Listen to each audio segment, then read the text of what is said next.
The sleepy town of Koodathayi in Kerala, in South India, hit the headlines on October the 5th, 2019, following the alleged murder of 6 people from the same family, including a 2-year-old infant girl and a man as old as 68 between 2002 and 2016. The case would force the police to reveal a very unsettling secret that a mother of 2 had been holding for a torturous 14 years. Before we begin with this case, I would like you to subscribe so that you may watch more of the perplexing and captivating cases from around the world that we will be covering on this channel. To kickstart this case, let's head straight to the place where this all happened, that is Kerala. This is a green nature-blessed serene state in the southern tip of India. In a quiet neighborhood with friendly and unobtrusive neighbors, there stands house number 121, a 2-storied house with a big metal gate at the entrance, where the Thomas family, consisting of Tom Thomas and his wife, Anima, and their 3 children live. Tom worked in the education department as an administration assistant, while his wife, Anima, worked as a school teacher. Their 3 children consisted of their eldest son, Roy Thomas, his brother, Rojo Thomas, and the youngest sister, Renji Thomas. As kids, Roy was somewhat of an introvert and shy and seldom went out, while Rojo was mischievous, outgoing, and often played outdoors with his neighborhood friends. When Roy grew up, he met a girl named Jolly Joseph at a housewarming ceremony of his paternal uncle, Mancha Matthew. Jolly is the daughter of the brother of Mancha's wife. Roy was infatuated by her and therefore befriended her. Since that day, he and Jolly have exchanged romantic letters. These letter exchanges would eventually blossom into a more serious relationship when they would eventually marry in 1997. Their wedding was grand and joyful because it was the family's first marriage. However, fissures began to form soon after their marriage, as we will see shortly. Tom Thomas has already expressed concern about his son marrying Jolly because the 2 are related. Secondly, it could be because of the foundation this marriage was built on. When Jolly married Roy, the couple lived in the house together with Roy's parents along with his other siblings. Roy was supposed to be earning money and support himself and his wife, a new family member in the Thomas family, but unfortunately it wasn't meant to be. As neighbors and friends would put it, he was a loser. After he completed his studies, he was stuck and had no real insight on what he was going to do next. He was lazy, didn't stick to anything he did, and therefore virtually stayed unemployed. Roy's wife, Jolly Joseph, is an affable, soft-spoken, harmless, always smiling, stands at 5 feet 4 inches tall, and always clad in a sari or salwar. Her persona is so typical of an Indian woman. Jolly hails from a successful agricultural family who are involved in extensive cardamom production, but Jolly was not interested in undertaking agricultural work because it required a lot of physical exertion. She was always captivated by the vibrant urban lifestyle and looked for opportunities to experience it. Her marriage to Roy offered exactly that. Being married to a family that values education and whose parents work in the education department meant that she needed to be well educated and possess high qualification to find a solid job for herself. Jolly informed everyone that she had completed her master's degree in commerce with 50% marks. Roy's mother, Anima, was delighted to learn about her educational background. So Anima persuaded Jolly to look for work. Anima believes that an educated individual should be working rather than sitting at home. But Jolly wasn't too keen on this. She does not want to do any job. She says that she prefers to stay at home. This plan was somehow put off when in 1999 Jolly became pregnant with her first child, Remo. Things went on relatively normally for a while, and Jolly earned her position in the Thomas family by helping her mother-in-law with many household chores, attending church, and being well-liked by her new neighbors. Financial challenges on the family began in 2001 when Anima, Jolly's mother-in-law, retired. Anima encouraged Jolly to start seeking work to support her family, and she can now babysit the youngster. Jolly tells her mother-in-law that she wants to be a teacher and that she needs to complete a course. So she relocates to a nearby town, and 6 months later she says she passed her exam and has landed a job at a school in the same city. Kerala's biggest festival, Onam, was celebrated in August 2002, Everything shuts down for 10 days and the entire state celebrates with flowers, dance, music, entertainment, shopping, and feasting. It is a harvest and prosperity celebration honoring Kerala's fabled and compassionate monarch, Mahabali. So did the Thomas family on that fateful day. Jolly's father was supposed to come over and celebrate with them. Everyone was looking forward to that day, except Jolly. Why so? The simple answer is, Jolly had lied to the Thomas family and everyone else. She never completed her master's in commerce as she had said, and all her qualification documents were forged and fake. Actually, she only completed her pre-degree and had never pursued higher education. Her father knew her real qualification very well. What if Anima brings the topic about her qualification in front of her father and she finds out she lied? To avoid shame and prevent her lies from being revealed, Jolly has other plans. The big day arrived on August 22nd, and everyone was busy preparing for the feast. Roy was upstairs playing loud music, his youngest sister and Jolly were assisting with cooking and preparing supper, and Anima was greeting and conversing with her visitors. Soon enough, dinner was served. Mutton curry amongst other dishes were served with rice. Everyone appreciated their meal. Anima drank a glass of water and left. She was gone for 20 minutes when her daughter walked into her parents' room and discovered her mother unresponsive. Everyone was stunned as they rushed to transport her to the nearest hospital, but she was pronounced dead upon arrival. Because she was a little old and had a history of health issues, the cause was assumed to be a stroke, and no post-mortem was made. This was the first of 6 fatalities in a succession of greed, lies, and deception that would lead to even more shocking consequences. After her mother-in-law died, Jolly quit from her job and took control of running over the house. She soon informed everyone that she had accepted a position as a guest lecturer at the prestigious National Institute of Technology NET. Her family and neighbors were really impressed. She earned a lot of respect and notoriety in her hometown for being a professor at such a prestigious institute. She would dress up and go to the institute every day, as if she were actually working there. So that's how she got everyone to believe it. But if she went out every day, how did she spend hours each day inside the institute? In actuality, she merely went to campus to read the newspaper and eat snacks in the canteen. One wonders how she manages to do this every day without a salary. Years later, in 2005, Roy Thomas' sister married and moved to Sri Lanka, a small island nation south of India, to live with her husband. Jolly is now the primary caregiver for Tom Thomas, who is now in his late 60s with several health issues. Tom is required to take several pills as medication every evening after dinner. However, on the terrible evening of August 26, 2008, taking those tablets would lead to his tragic death rather than relieving his ailment. Tom would die on the way to the hospital. Jolly was able to convince everyone that the cause of death was a heart attack. Since there was a gap of 6 years between his death and Anima's death, nobody suspected foul play. 2 years would pass by without any deaths in the house. The couple now welcomed their second child. However, the couple struggled financially.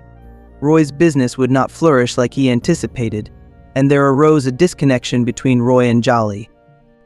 This would affect their relationship with the children. On September 31, 2011, Jolly fed her children and herself early, and then prepared chickpea curry to be eaten by Roy, who hasn't been home yet.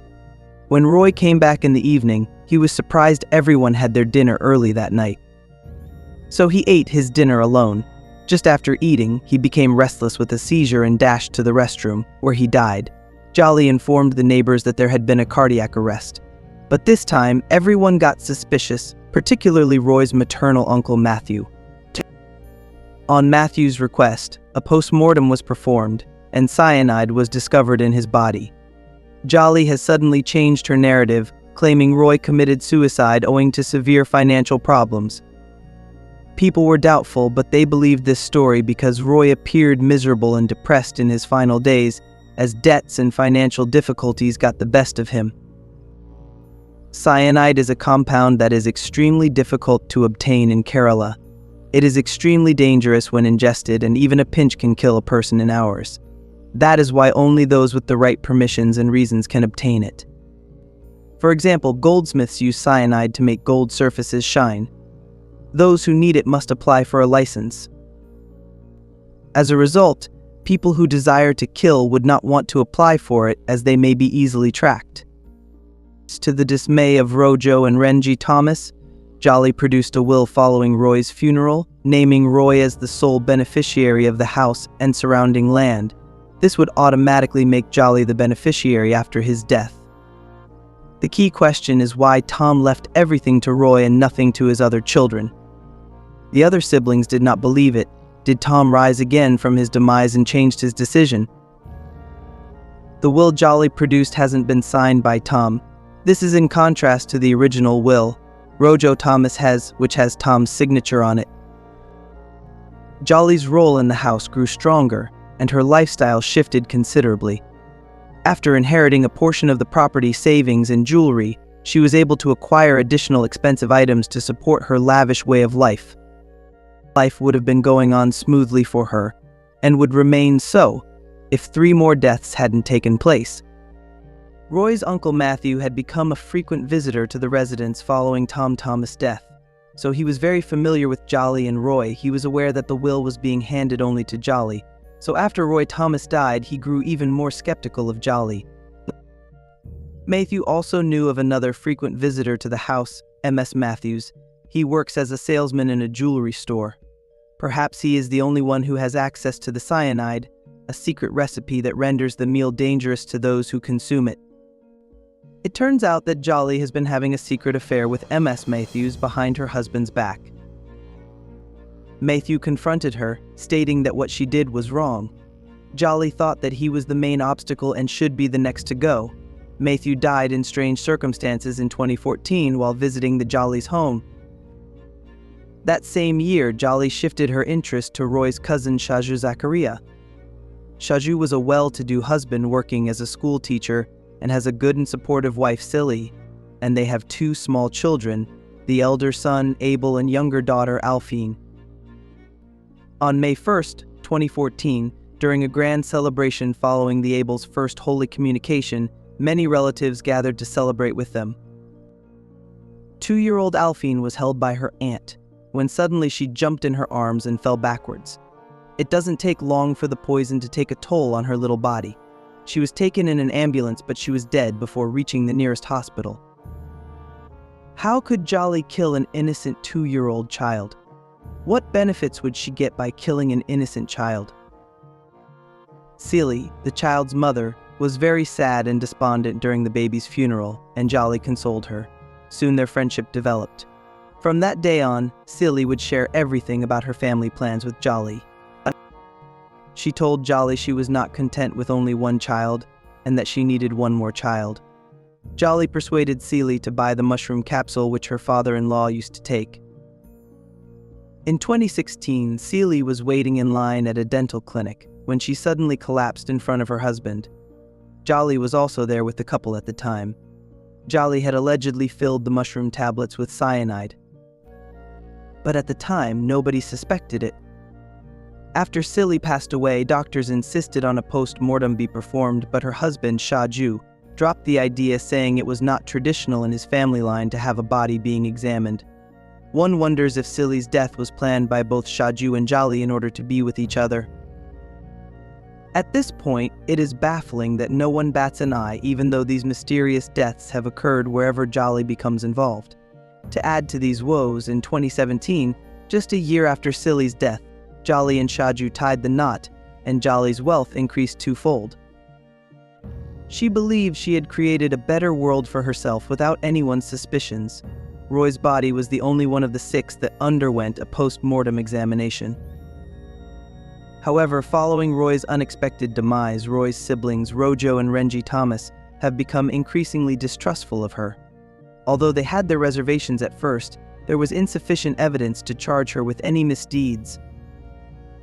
At the time of Roy's demise, they also didn't want Jolly to get caught up in defending her innocence when she had small children to care for. After requesting a copy of Roy's post-mortem report, the 2 surviving siblings discovered that, Contrary to what she remembered discussing with Jolly, Roy was documented as having eaten the curry at approximately 11:20 p.m., whereas Jolly said he ate it around 3 in the afternoon. The report also said the curry had not been digested properly. Therefore, Jolly's explanation is not feasible because cyanide, when ingested, would stop blood flow and respiration instantly, leaving no time for the food to be digested. Jolly had lied to her. After compiling all the information and connecting the dots, in March 2019, Rojo Thomas filed a case with the police and filed a plea for Roy's body to be exhumed. The criminal branch looked into Jolly this time. The institute, where Jolly claimed to be employed, was consulted. However, there is no documentation in the institute administration indicating that a lady named Jolly Joseph was employed there. This is the first red flag to the police. After checking her documents, they also found that she had never completed her master's in commerce, as she told everyone. All her documents were found to be fake and forged. This was the first time Jolly had ever been on the police's radar in her life. The country was rocked by the news that 6 murders had taken place between 2002 and 2016.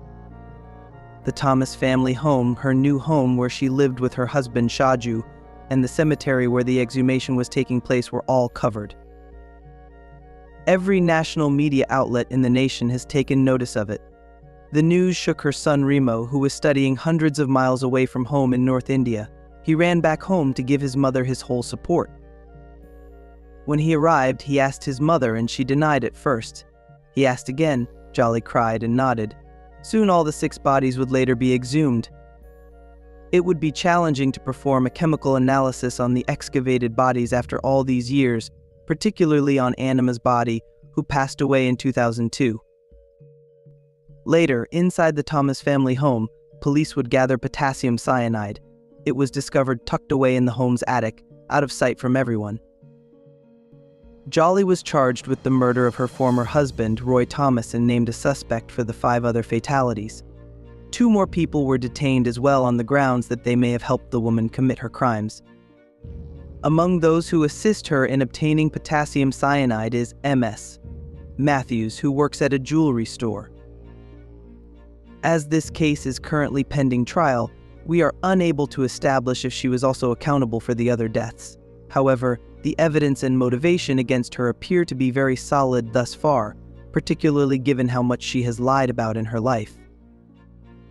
She has proven to be a deadly person, and one could only wonder how many more lives she would have murdered from those that got in her way had she not been captured. Even after being arrested, her deadly nature isn't completed. In February 2020, she attempted suicide by slashing her wrist with a blunt object. Fortunately, the veins are only battered, not severed. She was discovered unconscious and transported to the hospital for treatment. The authorities stated that they have ensured that no sharp objects are inside the cell. She could still make herself bleed almost to death.